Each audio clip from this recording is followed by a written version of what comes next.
I'm over here with our political analyst, Jim Moore. Jim, you watched that speech along with us in the newsroom there. It was a different Donald Trump speech, something we haven't seen before, very presidential. What are your early impressions? Well, early impressions, there's a lot of campaign still in there, but he's definitely moving towards speaking to all the American people. You saw that in the tone of his voice. You saw it in the way he tried to bring people in. We need to work together. We need to come together on these kinds of things. Okay, he used the word building bridges. Let's not put wedges between us. I need the Democrats to be working with us. We need to come together. We can all solve problems.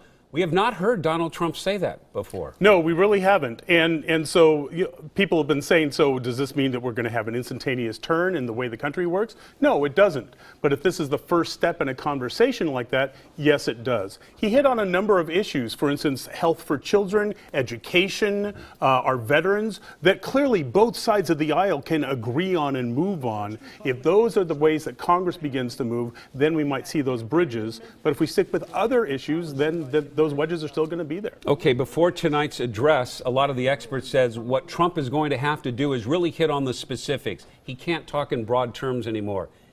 Did he hit on enough specifics tonight? I don't think he did. On Obamacare, he did. Yes. He had several principles, specific things for repealing and replacing Obamacare.